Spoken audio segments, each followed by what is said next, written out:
Good morning from the Yarn Closet in Tucson, Arizona. This is Laura.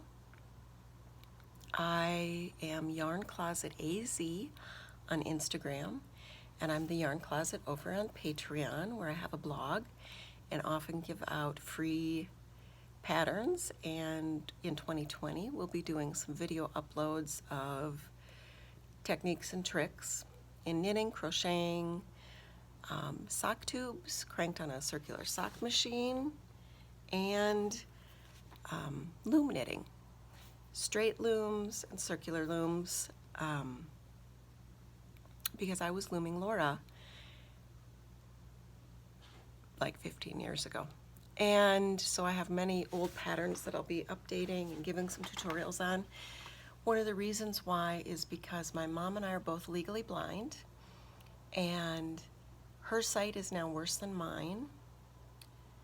Macular and RP run in our family, and if you end up with both of them, macular gives you a black spot in the center you can see peripherally. RP, you lose your peripheral and you can see centrally. Combine the two, do you get it? Very little to any sight. What you can see is light and dark. You might be able to have color recognition. You're certainly not going to have really good reading vision. And luckily, sadly, who knows? It's come to my mom in later life. There have been a number of people in our family that got those diseases early onset. I have ocular albinism from my dad's side of the family, which is not always something that causes blindness.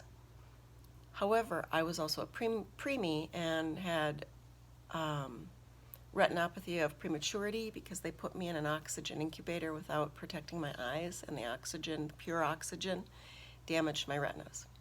So that combination made me legally blind earlier in life. I still have potentially 20 years before I start to have the macular or the RP onset if my mom's aging, because she's 24 years older than me. So I've also learned, because of experiences in my life, that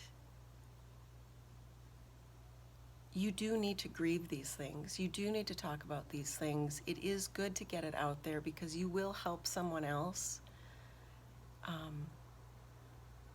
But 24 years from now, my kids will be 36 and 29, and I'll still just be thrilled to hear them and hug them, and I'll still be able to do things by feel. I'll be able to loom knit by feel. I'll be able to crochet by feel. I'll be able to knit by feel. Which brings me to this finished object episode. 2019 was my year of the sweater. A year ago, I decided I need to embrace my fear and figure out how to knit a sweater and figure out what style of knitting a sweater works most easily for me so I don't get lost in the pattern or confused where I am. I have knit 4 sweaters that end up looking very similar to this. Very boxy, with short sleeves and a higher neckline. It's because it's what I like, and because I'm trying to figure out how to make the thing I like for me so that 25 years from now I can make it by feel.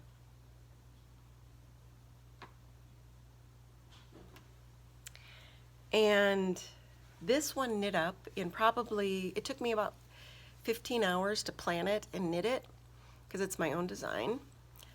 I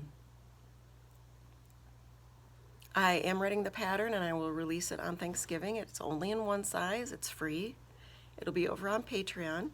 If you want to support the free patterns, feel free to contribute, but you don't have to. You can join Patreon for free and you can follow people for free. A lot of people have some interesting blogs and other content.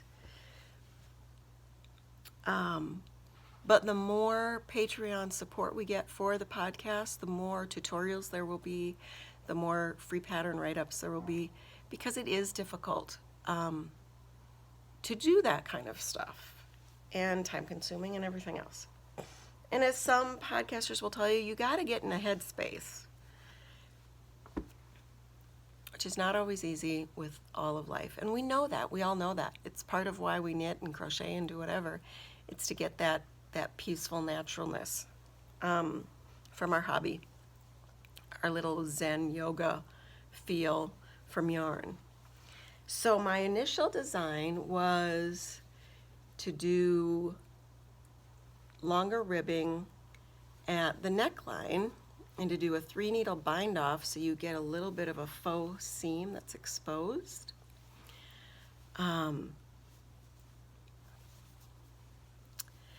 But I had a very limited amount of yarn, and I wanted to see just how far I could stretch it, because I had 2 skeins of this, which is a stranded dye works in a DK, and I have 1 skein of this, which is a Lady Squirrelington yarns in a DK, and I knit them double. I held them double. And I had yet to do a seamed sweater panel, knitting panels. So I weighed out my yarn. I was a good girl. I split it up by weight. I started at the ribbing with a 6.5. Did about 3 inches of ribbing. Did about 36 rows here. Figured out I'm gonna have to, and I was weighing as I went. How much weight do I lose as I knit back and forth? 1 set of rows. So I knew like how to go. So then I started in with the Lady Squirrelingtons, and then I switched to Lady Squirrelington here, and what I realized was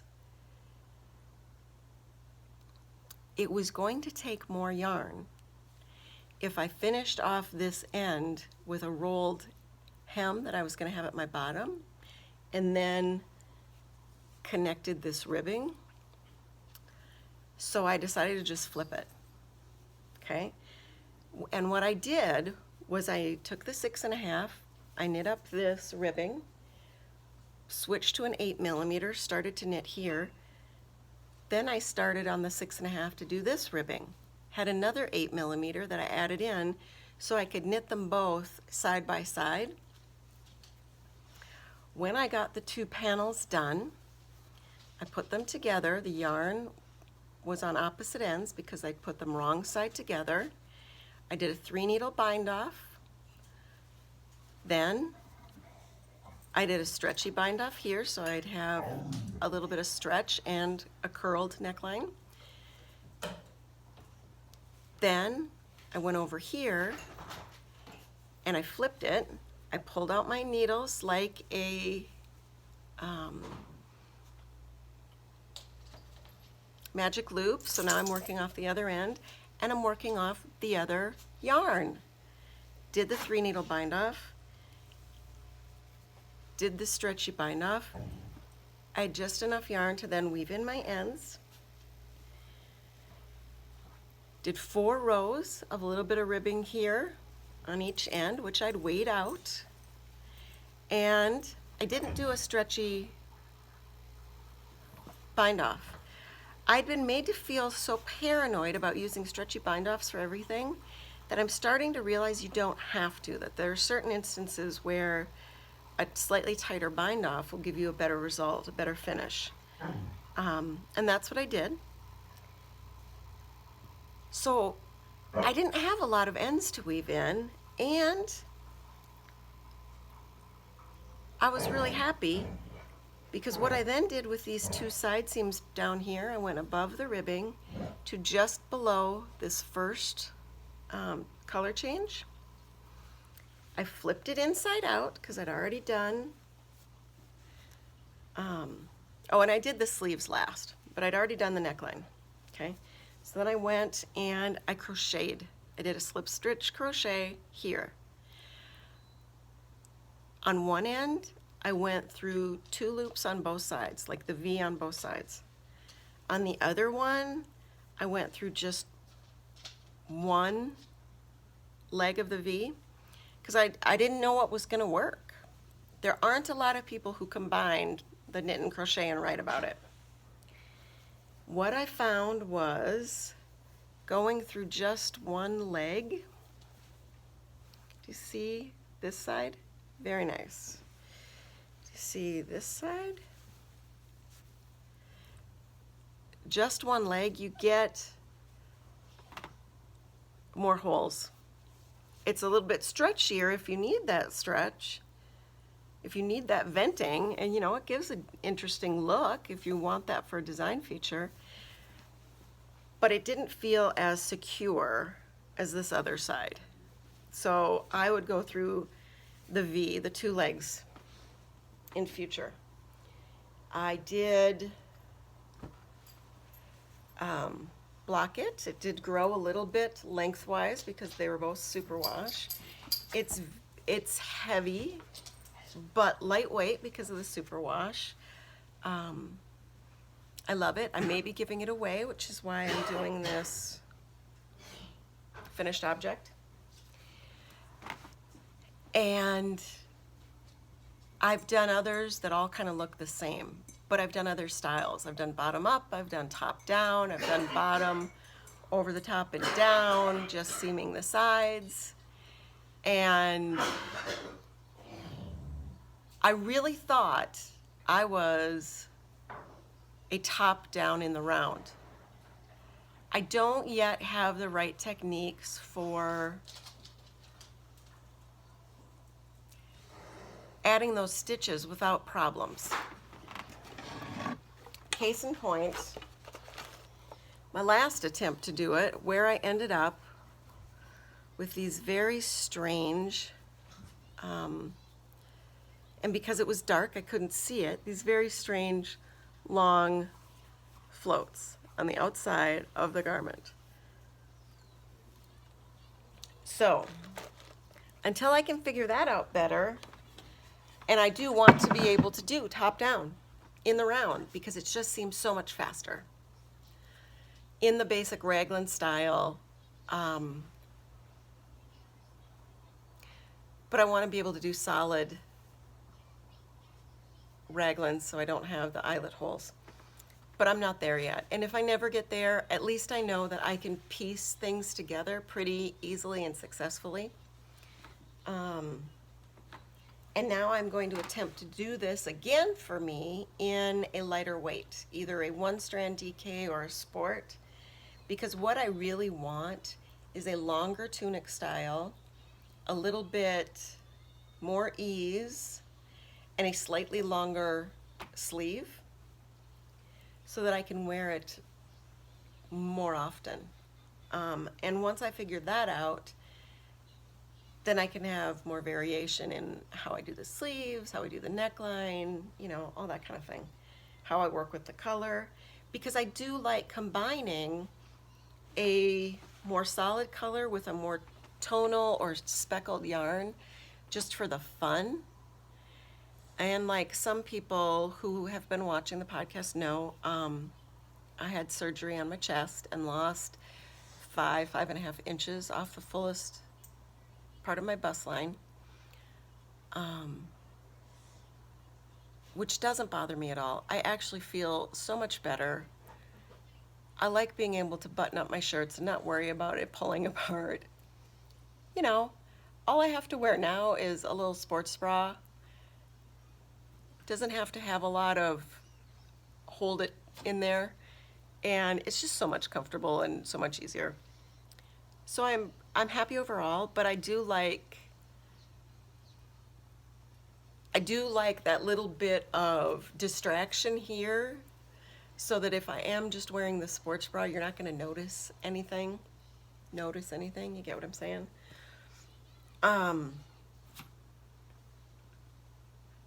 Ooh, that's a funny little hole. But it worked up so fast, and it was so easy.